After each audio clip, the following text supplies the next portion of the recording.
नमस्कार स्टूडेंट, मैं आरपी सिंह मेरे चैनल में आपका स्वागत करता हूं। आज के सेशन में हम देखेंगे डिटर्मिनेंट एक्सरसाइज 4.5 का कॉन्सेप्ट। इसमें कौन कौन से कॉन्सेप्ट हैं आपके।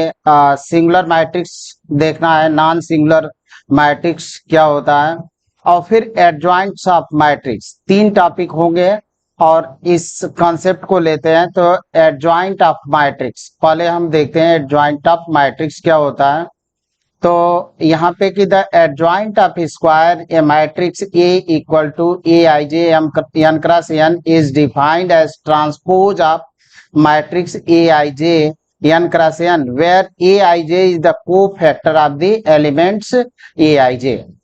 यानी जो हमारा एडजॉइंट मैट्रिक्स होता है वो होता है आपका ए आई जे। ये कह रहा है कि इसका देखें कि the adjoint of square A matrix is defined as A transpose of matrix where A I is the cofactor of the element A I J. यानी को फैक्टर का ट्रांसपोज अगर हम निकाल दें तो हमें एडजॉइंट ऑफ मैट्रिक्स मिल जाएगा। तो यहाँ पे एक एग्जांपल्स ले लेते हैं, और ये हमारे पास इतना है A11, A12, A13, A21, A22, 23, A31, 32, 33। ये हमारा रो होता है, और रो 1, ये रो 2 और ये है रो 3। इसको हम बोलते हैं कॉलम फर्स्ट, ये कॉलम सेकंड है और ये कॉलम थर्ड है। इसी को यहाँ पे लिखा जाता है। तो यहाँ पे जो कॉलम फर्स्ट और रो फर्स्ट ये 1 1 लिखा गया, यहाँ पे कॉलम 2 हो गया और रो फर्स्ट हो गया, तो R12 लिखे। ये था हमारा। अब इसका अगर कोफैक्टर हम फाइंड कर लें, ये जितने भी एलिमेंट है तो उसका ट्रांसपोज हमारा होगा एडजॉइंट ऑफ मैट्रिक्स। तो ADJ A equal to transpose of A11, A12, A13, A21, इतना। और ये हमारे जो है ट्रांसपोज करना है इसका। तो ये चीज देख लें कि ट्रांसपोज पहले तो हम इन जितने भी एलिमेंट है इनका हम निकालेंगे कोफैक्टर। तो A11 जो है हमारा स्मॉल A1 एलिमेंट A11 का कोफैक्टर है, A12 भी आपका कोफैक्टर है, A13 कोफैक्टर है, करस्पॉन्डिंग एलिमेंट के कोफैक्टर है, और इनका हम ट्रांसपोज कर देते हैं। तो ट्रांसपोज मैट्रिक्स में क्या होता है कि रो को कॉलम और कॉलम को रो, यानी कॉलम को हम इंटरचेंज कर देते हैं रो में, या रो को चेंज करते हैं कॉलम में।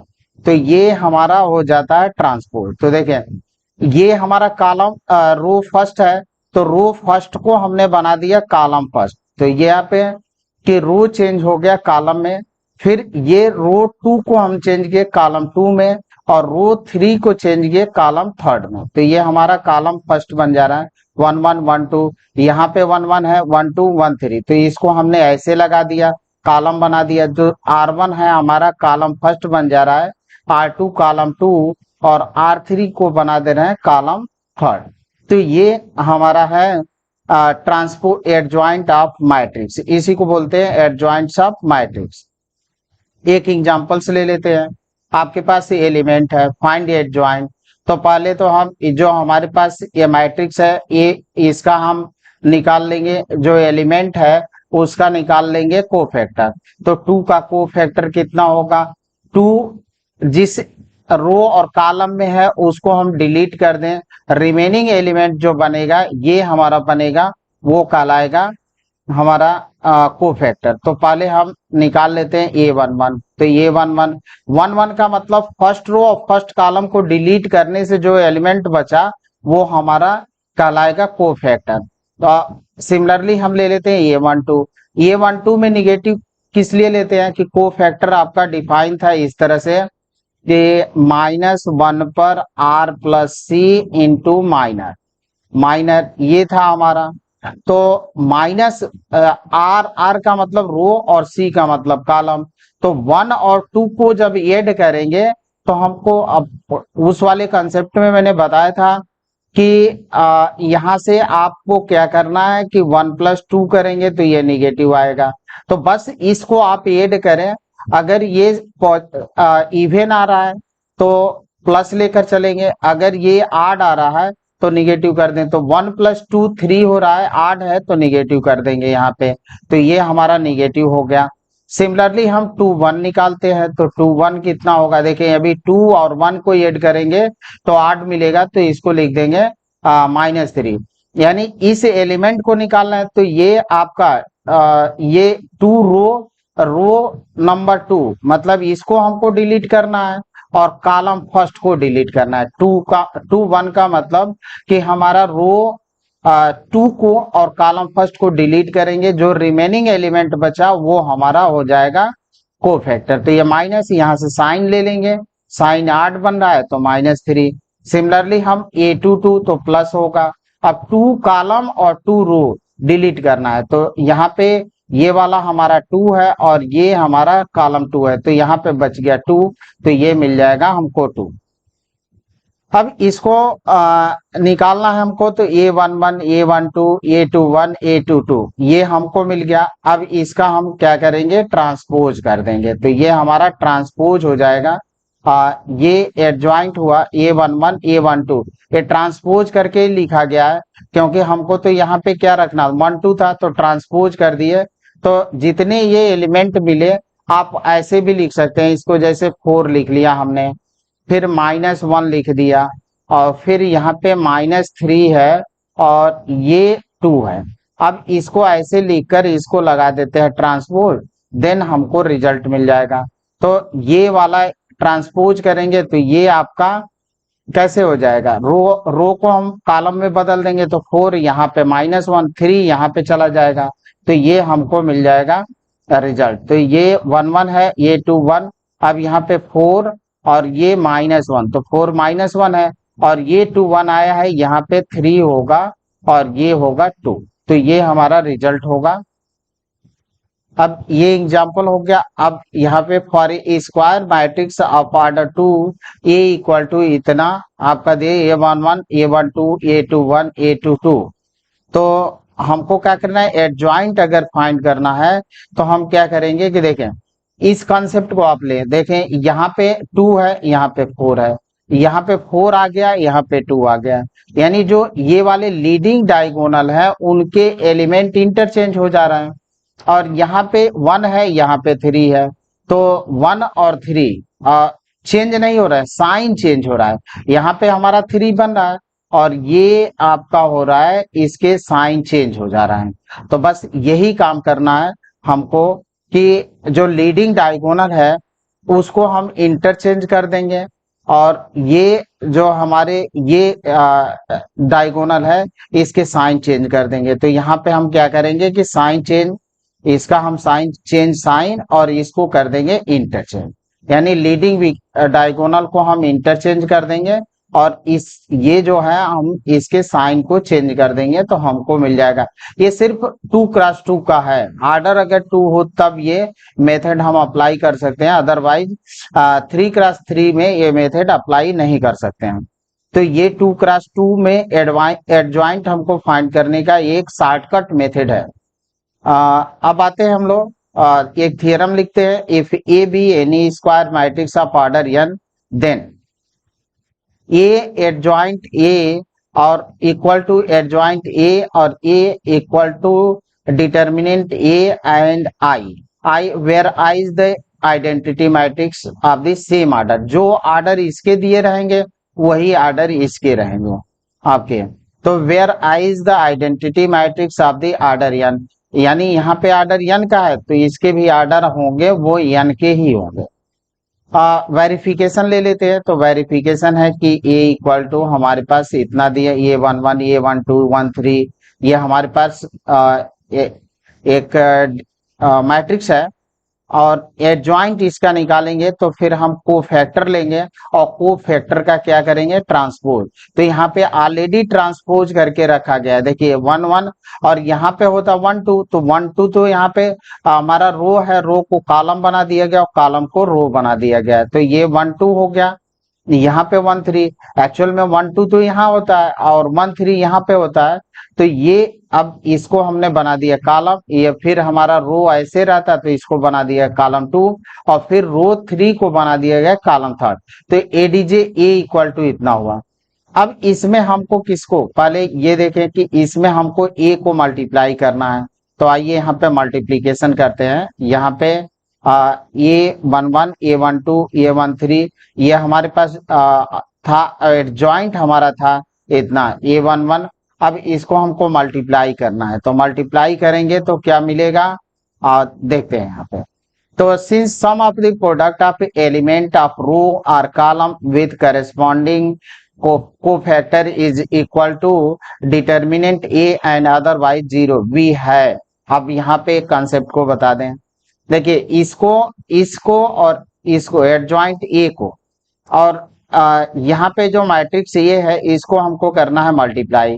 तो मल्टीप्लाई करेंगे तो पहला मल्टीप्लीकेशन आपको बताएं कि मल्टीप्लीकेशन, इसका मल्टीप्लीकेशन किस में होगा, इसमें होगा, और दूसरे का किस में होगा, इसका इसमें होगा, और इसका आपका किस में होगा, इसमें होगा। तो ये तो जितने ये है 1 1 का है तो ये भी 1 1 का है, ये 1 2 का है तो ये भी 1 2 का है, ये 1 3 का है तो ये भी 1 3 का है। तो अगर इसको हम लिखें तो ऐसे लिखेंगे A11 A11 plus A12 A12 plus A13 और A13। और ये कंसेप्ट हम लोग पिछली एक्सरसाइज में देखा था कि ये हमको मिल जाता है डिटर्मिनेंट ए। अगर हम दूसरे का फिर इसी का अगर हम इसमें मल्टीप्लाई करते हैं इस वाले में तो हमको क्या मिलेगा वो देखिए कि यहाँ पे हमने लिख लिया 1 1 और इसमें A21, तो A2 ये होगा कैपिटल ए 2 1 प्लस फिर हमारा A12, तो ये 1 2 लिए और इसमें हम मल्टीप्लाई करेंगे A22 को, तो ये और 2 2 फिर हम A13 लिए और इसमें मल्टीप्लाई करेंगे A13 और A23। अब यहाँ पे करेस्पॉन्डिंग नहीं है, करेस्पॉन्डिंग देखिए यहाँ पे तो एलिमेंट है और इसका करेस्पॉन्डिंग कोफैक्टर नहीं है, तो ये देता है हमको रिजल्ट कितना देता है 0, तो ये 0 मिलेगा। अब इसी कॉन्सेप्ट को यहाँ पे लिखा गया कि since sum of the product of the element of row और column with corresponding cofactor is equal to इतना determinant A and otherwise 0 B है। अब उसके बाद से जब हम इसको मल्टीप्लाई करेंगे तो हमको कितना मिलेगा, ये मिलेगा। अब ये इस जगह पर हमको मिलेगा डिटर्मिनेंट ए की वैल्यू मिल जाएगी, यहाँ पे भी डिटर्मिनेंट ए की वैल्यू, क्योंकि जो एलिमेंट है उसके करेस्पॉन्डिंग कोफैक्टर होगा और यहाँ पे भी जो एलिमेंट है उसका करेस्पॉन्डिंग कोफैक्टर होगा। तो ये जो हमारे पास है इसके जगह पर डिटर्मिनेंट की वैल्यू मिल जाएगी, यहाँ पे भी डिटर्मिनेंट की। अब इस वाले फर्स्ट वाले में से हम अब सब में से ए को कॉमन ले लेंगे, तो ये हमारा कॉमन होगा। सारणिक और डिटर्मिनेंट में डिफरेंट ये होता है कि देखें कि ये यहाँ पे हमारा है matrix, sorry matrix and determinant में डिफरेंस देखना था। तो मैट्रिक्स यहाँ पे मैट्रिक्स का नोटेशन, तो मैट्रिक्स में जो हम स्केलर को किसी स्केलर से मल्टीप्लाई करते हैं तो एवरी एलिमेंट में मल्टीप्लाई होता है, और अगर उसको हम कॉमन लेते हैं तो एवरी एलिमेंट से कॉमन लेंगे। तो यहाँ से ये निकल कर आ गया ये और यहाँ से निकल कर आ गया, तो ये हमारा डिटर्मिनेंट ये है, बाहर निकल कर है, ये हमारा आइडेंटिटी मैट्रिक्स है। अब इसको हम क्या लिख सकते हैं, इसको लिख सकते हैं ए आई। यही हमारा वेरिफिकेशन था। सिमिलरली हम इसको इस तरफ लाकर भी मल्टीप्लाई करें तो हमको यही रिजल्ट मिलेगा। अब है सिमिलरली वी कैन शो, हम शो कर सकते हैं इतने को एडीजे ए और A equal to determinant A and I identity matrix. Therefore हम कह सकते हैं कि इतने की इक्वल टू इतना होगा। ये काफी इंपॉर्टेंट रिलेशन होता है और ये रिलेशन आप याद रखें कि ये रिलेशन इंपॉर्टेंट रिलेशन है। अब सिंगुलर मैट्रिक्स क्या होते हैं उसको देखते हैं। तो सिंगुलर मैट्रिक्स ये square matrix A is said to be singular matrix if determinant determinant of matrix is equal to zero. अगर उसका डिटर्मिनेंट ले लें और उसकी वैल्यू जीरो आ जाए तो वो सिंगुलर मैट्रिक्स होता है। अगर जीरो नहीं आता है तो अदरवाइज वो नॉन सिंगुलर मैट्रिक्स होगा। एग्जाम्पल्स लेते हैं और एग्जाम्पल हमारे पास एक मैट्रिक्स है 1 2 4 8। अब इसको हम बना लेते हैं डिटर्मिनेंट में, तो डिटर्मिनेंट ये हो गया। अब इसका हम कर देंगे एक्सपेंशन। ये बात आप याद रखेंगे कंसेप्ट को कि मैट्रिक्स का एक्सपेंशन नहीं होता है, डिटर्मिनेंट का एक्सपेंशन होता है। मैट्रिक्स का एक्सपेंशन नहीं होता है, डिटर्मिनेंट का एक्सपेंशन होता है। तो अब इसको हम क्या करेंगे, लीडिंग डायगोनल है, पहले हम इसको मल्टीप्लाई करते हैं तो 1 इंटू 8 माइनस, अब ये हमारा डायगोनल को मल्टीप्लाई कर ले 4 इंटू 2, तो 8 माइनस 8 इक्वल टू 0। देयरफॉर हम ये कह सकते हैं कि ये जो मैट्रिक्स है हमारा वो है सिंगुलर मैट्रिक्स। अब आते हैं हम लोग लेते हैं सिंगुलर तो हम लोग ले ही लिए थे, ये नॉन सिंगुलर है, यहाँ पे नॉन सिंगुलर मैट्रिक्स लेना है। तो square matrix A is said to be non singular if ये डिटर्मिनेंट ए की वैल्यू जीरो के इक्वल ना है। तो ये एग्जांपल्स इसका लेते हैं और ए इक्वल टू 1 2 3 4। अब इसको हम बनाएंगे डिटर्मिनेंट, तब इसका एक्सपेंशन करके देख पाएंगे कि इसकी वैल्यू जीरो है कि नहीं। तो लीडिंग डायगोनल हमारा पहले हम मल्टीप्लाई करते हैं लीडिंग डायगोनल में, तो 1 और 4 में मल्टीप्लाई किए, फिर माइनस लगा के इस डायगोनल में मल्टीप्लाई करते हैं, तो 3 इंटू 2 1 इंटू 4 4 माइनस 6 मिला हमको -2। तो ये नॉन सिंगुलर मैट्रिक्स है। अब थियरम एक लेते हैं। थियरम कह रहा है if A and B are non singular matrices of the same order then A B and B A are also non singular matrix of the same order. अगर A और B individually non singular matrix हैं तो इनका product भी A B और B ए भी आपका non singular matrix ही होगा, सेम ऑर्डर का। तो ये हमारा था। अब एक अनदर थ्योरम लेते हैं, the determinant of the product of matrix is equal to the product of their respective determinant that is A. अब देखिए कि यहाँ पे मीनिंग क्या है, दैट इज इसका मतलब कह रहा है कि the determinant of the product of the matrix is equal to the product of their respective determinant. Meaning ये है कि हमारे पास दो डिटर्मिनेंट है और इसका हमने प्रोडक्ट निकाल दिया। अब इसका अगर डिटर्मिनेंट हम फाइंड करें तो ये हो जाएगा अलग अलग इनके डिटर्मिनेंटों के प्रोडक्ट के इक्वल होगा। ये काफी इंटरेस्टिंग मोस्ट इंपॉर्टेंट रिजल्ट है थ्योरम का। तो ए बी है और इसका हम डिटर्मिनेंट निकालें तो ए का डिटर्मिनेंट इंटू बी का determinant, A and B are the square matrix of the same order. ये था हमारा। अब यहाँ पे कुछ कंसेप्ट और ले लेते हैं कि A D J A equal to determinant A I. अब इतना हमको ये हम लोग निकाल चुके थे, अभी हम लोग ने निकाला था इस बात को, कंसेप्ट को। अब इसका हम ले लेते हैं कितना, इसका हम डिटर्मिनेंट लगा देते हैं। तो अभी हमने डिटर्मिनेंट जब लगाया तो अभी देखे थे कि 2 का डिटर्मिनेंट, ये डिटर्मिनेंट का मल्टीप्लीकेशन था, मैट्रिक्स का मल्टीप्लीकेशन था ए बी, और उसका जब हम डिटर्मिनेंट फाइंड करते हैं तो ये कितने के इक्वल होता है, ये डिटर्मिनेंट ए और डिटर्मिनेंट बी के इक्वल आता है। तो यहाँ पे भी सेम हम क्या करेंगे, लगाए तो यहाँ पे एक तो ये है, ये क्या है, दोनों अलग अलग हो जाएंगे। और यहाँ से देखें ये हमारा रो 1 है और ये R2 है और ये रो जो है वो 3 है। अब रो 1 से यानी इससे हम ये कॉमन ले लेंगे, इससे R2 से एक डिटर्मिनेंट ये कॉमन लेंगे और R3 से भी डिटर्मिनेंट ये कॉमन लेंगे।